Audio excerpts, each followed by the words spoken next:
Hi and welcome back to Cheeky Crypto. My name is Nick and today guys we're jumping down into the world of Bitcoin, taking a look at what's been going on most recently and what I think might happen next. As I get into this video, if you find it useful and informative, hit the like button. I really do appreciate that. If you happen to be new to the channel, why not go ahead and subscribe, tap the bell, select all notifications, and in doing so you will be kept up to date with everything that we do here at Cheeky Crypto. Now if you have not yet joined us in Discord, the link is in the description down below. It's a fantastic community talking crypto 24/7. It's completely free and I don't think you'll be disappointed by what you find down there, so why not go ahead and check it out. You'll also find a lot of other links down in the description below, everything from 𝗕𝗘𝗪𝗔𝗥𝗘, Ledger, and the community-led Cheeky podcast. If any of those are interesting to you, why not check them out as well. Okay guys, let's get started. Bitcoin paired up with USDT here on the hourly chart, and Binance is our data source. Things still remain relatively unclear over what is going on with the overall direction of Bitcoin. Now essentially, if we zoom out of this just for a moment, you can kind of see that we have this rather large kind of five-wave drop to the downside.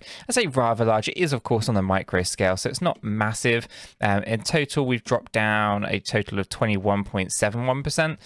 So it's not the end of the world, it's not the massive, but you know, at some point we are looking for this to kind of bottom out. And now I say at some point, it's because it's unclear as to whether or not we have or have not yet actually finished this final fifth wave. Now down here you can see that we have a 19,520 low point, of which yesterday we almost came down and crossed that level. If we had crossed that level, I would say, yep, sure, absolutely, this is the right structure. We're down here at wave 3 at 19,520, wave 4 going up to our high point of approximately 20,576, and then of course, you know, we start to go down in another five-wave fashion.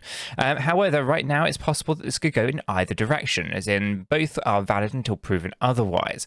Now looking at the momentum behind the price, I do estimate that we're likely to go down rather than up, but you know, it's also very possible that we just rally up higher than our wave 4 high point, and then we can kind of put an end to these structures to a degree. So I think we've got to be a little bit cautious here. We don't want to kind of jump the gun. We want to kind of get ourselves into a really strong position rather than just gambling on what one we think is likely to be the direction that we're going in. Now, from a probability point of view, given our 1 hour stochastics, our 4 hour stochastics, and our 8 hour stochastic RSIs, that we are likely to move on down, and we probably are in a fifth wave low point here.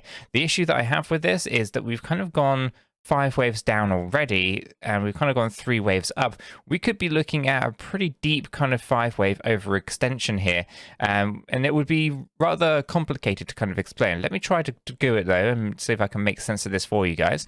So basically what we've got, it's a 3-wave structure up, okay? We have not gone 1.618 times wave 1 within this structure, right? So we have 3 waves going up, but we definitely do have 5 waves coming down. So we go 1 down here, 2 going up there, 3 all the way down to this point, 4 goes up and 5 comes down. It's a really small micro 5-wave count, but it's important. Then of course we have our 3-wave structure bouncing up. We go 1, 2, and 3 just here. Okay, again, not meeting that 1.618 level, I don't think. Let me just check. I mean, just eyeballing it, it doesn't look like it has. So no, so well below the 1.618.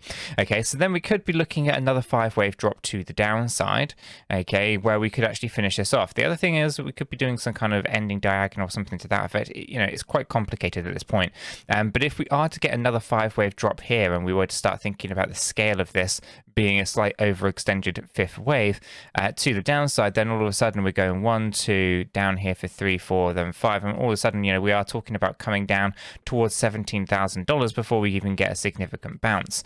Now the issue that we have here is that we are looking for a 3-wave bounce towards $22,500 to $24,500.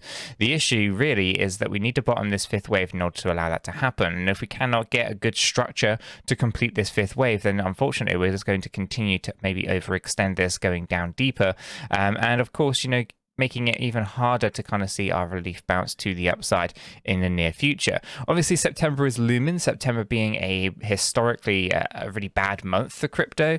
We should consider that maybe Bitcoin's going to have a bit of a bearish start here, and maybe it'll pick up towards the latter end.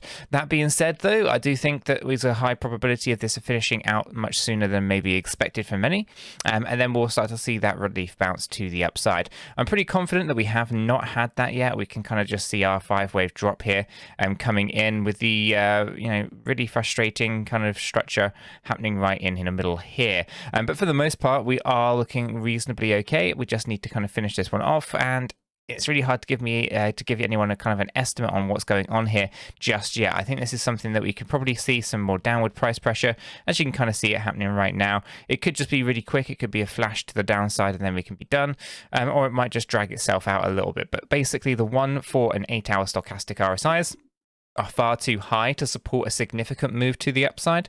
In my opinion, I think we're going to have to correct those.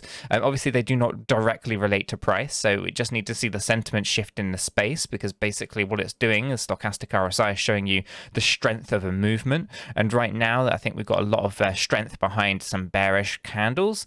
And until those stochastic RSIs are, fully back into the oversold area, our optimism for move to the upside is rather limited at this point. Overall, though, I think Bitcoin is kind of finishing this off, and once complete, we should be looking at that significant bounce to the upside. We just need to be a little bit more patient. We just need to kind of see the stochastic RSIs come back down. So there's probably going to be some shorting opportunities here before we can actually start to talk about those long positions, okay? And the alternative to that is that actually we're already completed our 5th wave as we had it mapped out earlier, okay? This is the other option. The more bullish one, of course, is that we have it like this. Obviously, we have to ignore the micro wave counts for this to work, but basically we could say that maybe we're trending to the upside, and we can go 1, 2, maybe we'll go up for 3, 4, and 5, right? This kind of has to ignore the structure in the middle here. And it's also it's a possible scenario just because the 5 waves is such a small scale, it's barely even noticeable. But then you'd have yourself with a kind of 5, 3, 5, 3, 5 kind of, well, 5, 3, 5 kind of structure like this, taking us up into that range. That's a possible scenario, but again, I think that's an incredibly long shot at this point, and it is literally just a wild card thrown out there for the bulls for the sake of it. But for the most part, I just generally think that we just need to come down a fraction more, and the only issue I have is the scale of which we've pulled back yesterday and what that's going to have an impact on for the lows for BTC. Okay, but I'm going to leave this video right there, just a brief update on Bitcoin.